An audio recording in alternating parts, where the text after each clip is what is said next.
Сайн бацгаана уу? Мэдээллийн технологийн 8 дугаар ангийн хичээл Total Art програм ашиглан зөв олон үзэгдлүүдийг дүрслэх гэсэн сэдвээр орно. За суралцахуун зорилтын 8.3-ын Б буюу хэлбэрүүллийн дарааллын үр дүнг оролтын тодорхой өгүүлбэрээр тооцоолж тайлбарлах гэсэн суралцахуун зорилтыг хэрэгжүүл. За үүний түрүүнд тодорхой зүйлийг сэргээн санацгай бидний математикийн хичээлдээр үздэг өнцгүүдийг хэрхэн бий болох талаар үзнэ. За энэ шулуун өнцөг гэж үзвэл үүнийг 180 градусын дэлгэмэл өнцөг гэж нэрлэдэг байгаа. Дэлгэмэл өнцөг дээр ямар нэгэн шулуунаар хуваавал хоёр өнцөг үүснэ. Үүсч буй хоёр өнцгийг хамар өнцгүүд гэж нэрлэдэг. Хамар өнцгүүдийн хурц өнцгийг А гэж нэрлэвэл дэлгэмэл өнцгийн нэмэгчий тэгвэл мэдээж энэ хоёр өнцгийн маань нийлбэр хамар өнцгийн нийлбэр 180 учраас М өнцөг бол 180-аас хасдаг нь А гэсэн утгатай байна. За ийм хамар өнцөг математик хичээлдэр үзсэн байх ёстой. За нэг хамар өнцгөө гурвалжин болгон хувирлаа. Тэгвэл гурвалжны хоёр дотоод өнцөг бий болно.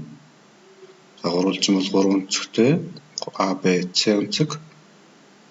Эдгээр 3 өнцгийн нийлбэр бол 180 байдгийг бүгд мэдж байгаа.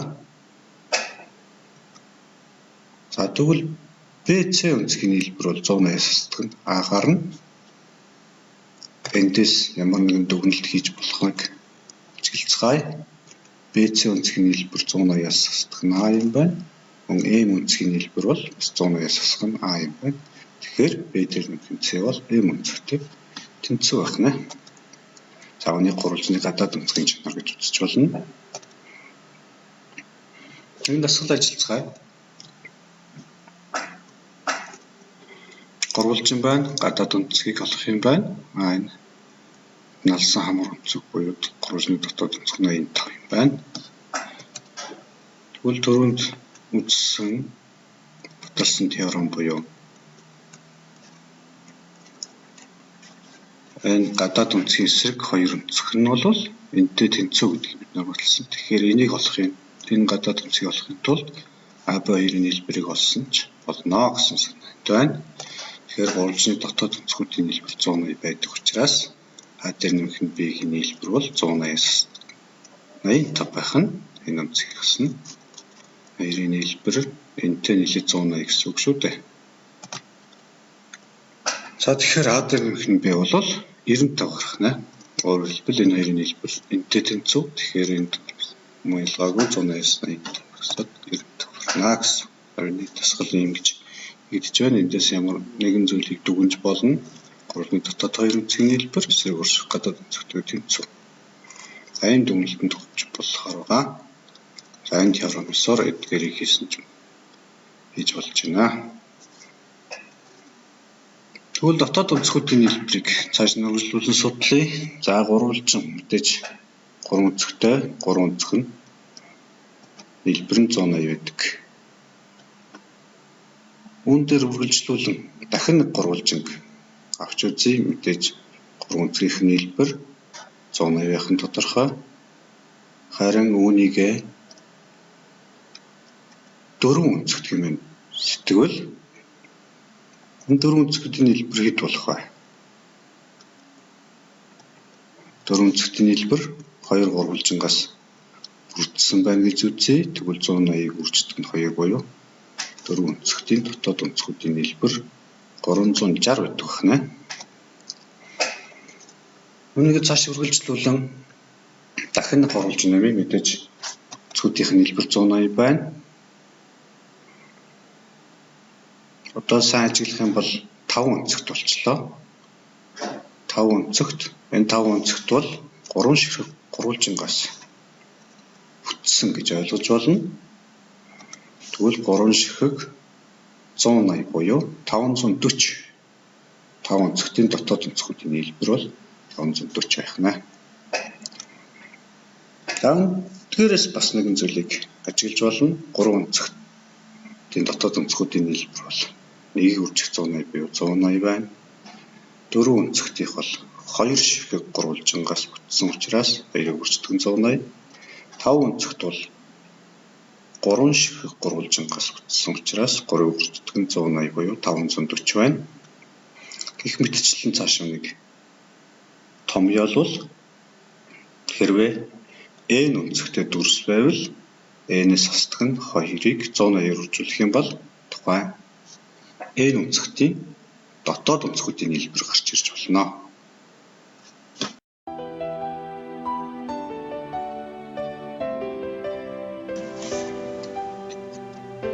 Төрөл артын энэ хэсэг бол ногоон хэсэг буюу төрөл хэсэг.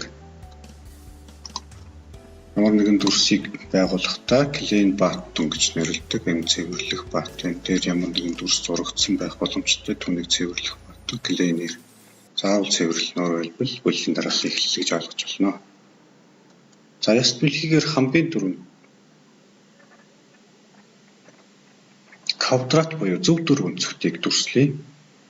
За forward буюу урагшаа 100 хэмжээстэй явна гэж байна. За үнийг би шууд том байлгах үүднээс 200 болгочихъя. Инч буюу цэгийн нэрвчлэлээр явагддаг арай жижиг харагдана. За үнийг би 200 болгочлоо. За яст бэлхий энэ үед яах вэ гэхээр энэ төв цэг дээрээсээ 200 цэгээр урагшаа буюу дээш явсан. Чигээр явсан. За үнийг би одоо квадрат зурах гэж байгаа учраас зүүн юм уу баруун тийш нь яг 90 градус эргүүлэх ёстой. За тэгвэл баруун тийш эргүүлээ. Right. За 90 гэж гарч ирж байгаа учраас ингээд орхичих. За энэ тохиураар авч үздгийг бүгд мэдж байгаа. Эсвэн дүнгээ харуул төв цэг дээрээс 200 яваад баруун гарт тишээ 90 гэсэн байна. Замын энэ үйлдэлийг бид нар 4 удаа давтах юм бол бэлэх юм аа. Тухайн үйлдэлийг хийж дуусгах ёстой. За тэгэхээр би энд үзсэн учраас 4 удаа давтах гэдэг зүйлийг оруулж ирье. За давталтыг болбор буюу blow хэсгээс repeat гэсэн болгохоор гэдэг байгаа. 10 удаа биш 4 удаа давтана. За энд би нэг wait буюу төр хүлээхийг авчи. За энэ 10 секунд орчим хүлээхийг арай хурдан болгоод 5 орчим болгочихъя. За ингээд 2 үйлдэл араас нь өсрлээ. За гэх юм бол 4 удаа энэ 3 үйлдэлийг давтах нь байна. Давцъя. Стэлхий төв цэг дээрээс яваад үйлдэл хийж байна. За тэгвэл та бүхэн үүнтэй адилаар зөв 3 өнцгт буюу зөв гурвалжинг хэрхэн төрслөхийг бодож тооцоолоорой. За тэгээд төр зогсоогоод тэрхүү зүйлээ үзснийхаа дараа ажилуулан миний хийсэнтэй харьцуулан баттгаж болно шүү. За би харин цааш үргэлжлүүлье. Зөв гурвалжин зурхын тулд дахин Klein Button авчи. За улбар шар хэсгээс давталтынхаа блокийг авчи. За энд гурвалжин зурх учраас 3 удаа давтах бүгд таалагдж байгаа. За стэлхийнийхээ хөдөлгөөнийг ажиглахын тулд үнийг wait блок авчлаа. Төрүүлэх. За стэлхийн маань тэгж нэг хэмжээ томьёор өгсөн. Зам ялгаагүй би 200-аар авчи. Энэ бол дурын байж болно. Гэхдээ үзэгдэх орчны том байхын тулд би нэг талыг 200-аар аваад байгаа. Замун баруун гар тийш нэргүүлье. Харин 90 градус эргэх юм бол тэгш үзэгт зурчих учраас энэ үзэг өөр байх хэрэгтэй. Үүний тулд бид нар түрүү нэвчсэн хамар онцөг болон гурвалжны дотоод онцгүүдийн чанарыг сайн бодох хэрэгтэй.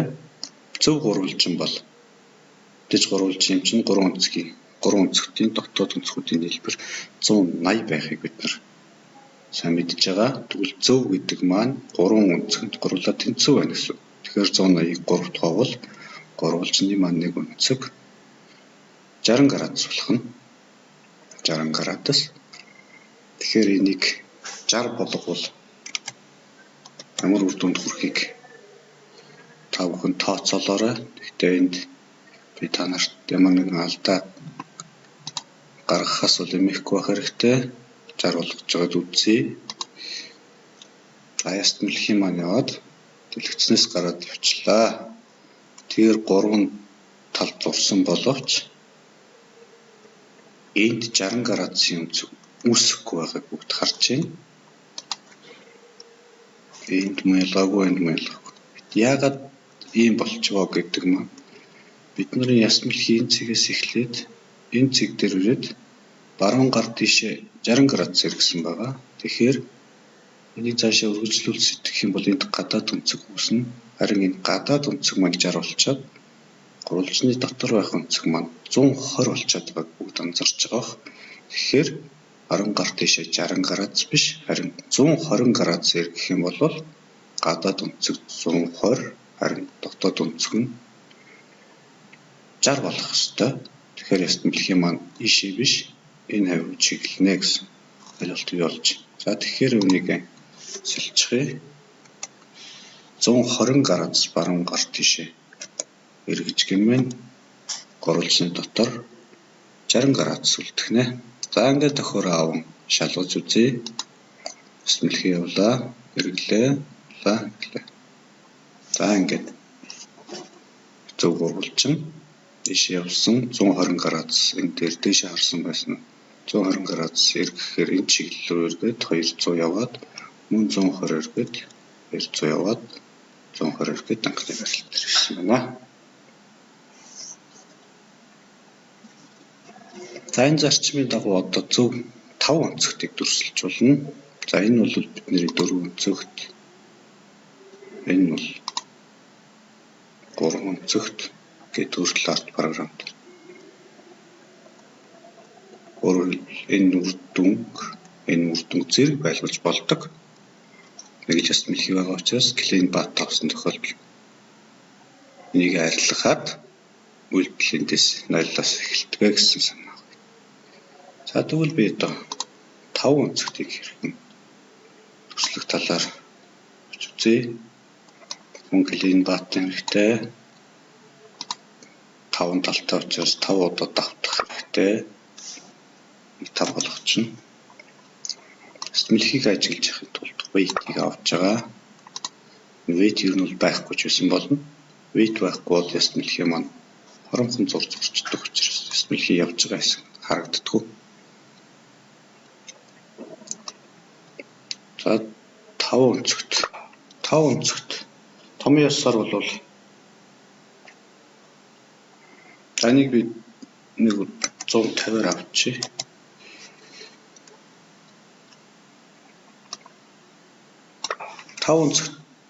Том ясаар бол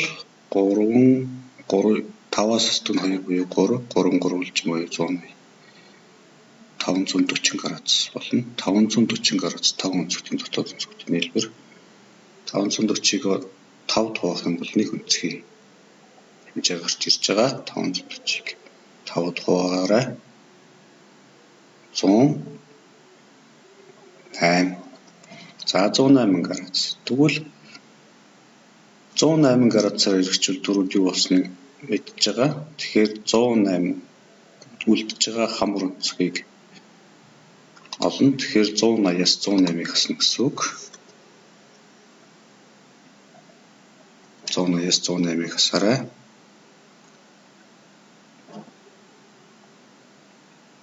Талуу 2 градус гэж бодож болох нь байна. Тэгвэл дотор онцөг үүснэ.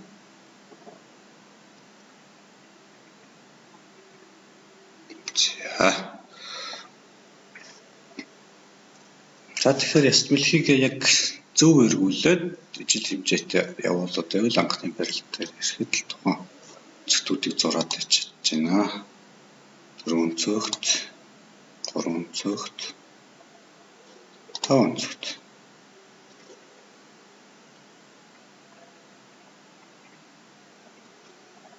За ингээд зөв 6 онцгтыг та бүхэн өөрсдөө хэрхэн төрслөхийг бодож дэвтэртээ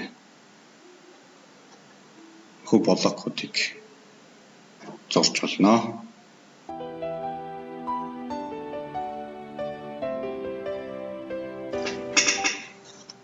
За зөв 5 хушууга дүрслэхийн тулд энэ оройн өнцгүүд хэдэн градус болохыг олж тогтоох ёстой. Цааны талд биднэрт мэдэгдэж байгаа зүйл бол энэ гол дүүсэж байгаа зөв 5 өнцгт байна. Тэгж энэ 5 өнцгтийн нийлбэр нь дотоод өнцгүүдийн нийлбэр гэсэн үг шүү дээ. Бид нэр мэдж байгаа 540. Тэгэхээр энэ 500 тавлаад тэнцсэн учраас нэг өнцг нь хэмжээ нь 545 туваад гарч ирнэ. Тэдгээр өнцгүүд хоёулаа 108 гэсэн утгатай байх тодорхой. За тэгвэл хамар өнцгийн ёсоор саяын үс 108 хэмжээтэй өнцгүүдийн хамар өнцгүүд нь 180-аас хасах нь 108 буюу 72 градус байх нь. Үүнээс хамаарат гурвалжны 2 дотоод өнцөг нь олдсон учраас тэнд 3 дахь өнцөг мөн ялгаагүй олдож таараа үүнийг хэрхэн олох вэ? Тооцож байгаах өөрсдөө тулгаарай. За 180 3-ны дотоод өнцгүүдийн нийлбэр 180 байдаг. Сая улс 72 өнцгүүдийг хоёулангийн хасчвал үлдсэн ганц өнцөг маань 36 градус байна. За тэгвэл энэ 5 хушууны маань 5 орой товлоод тэнцсэн учраас бүгд 36 градус болох нь тодорхой боллоо. Үүнийг ашиглан Turtle Art програм дээр хэрхэн зурж дүрсэлж болохыг эргэж харцгаая. За бид зөв 5 хушууныхаа нэг өнцгийг 36 градус байдгийг тогтоосон. Тэгэхээр 5 хушууг бүтээгт мөн ялгаагүй. Үлдлээ 5 удаа давтна. Ямар үлдлээ 5 удаа давтах уу гэхээр урагшаа явах. Аны 150 болгочих. Баруун гар тишээ 36 градус үлдээж ирнэ гэхээр гадаад өнцөг нь 144 байна.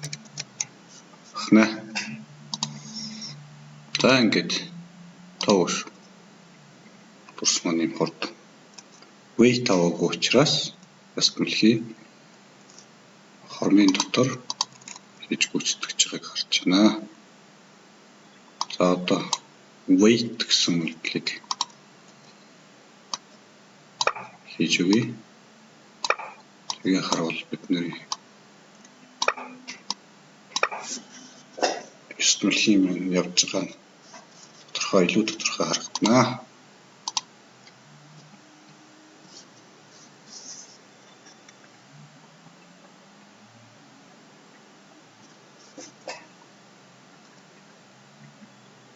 За ингээд үйлдэл маань дууслаа.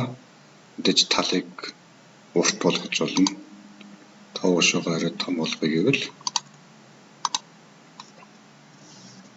нэмчиг 200 болгоод өгчөө.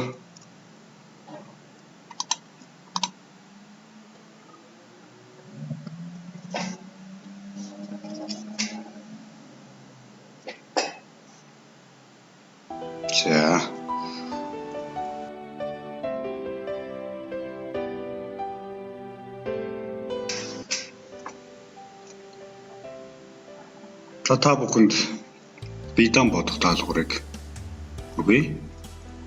Энэ тоол зөв биш. Өөрөөр хэлбэл тэнцүү биш оройд тов шууны нийт оройнуудын нийлбэрийг яаж олох вэ?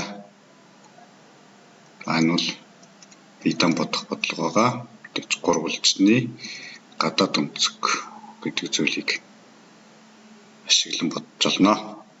За ингээд анхаарал хандуулсан та бүхэнд баярлалаа.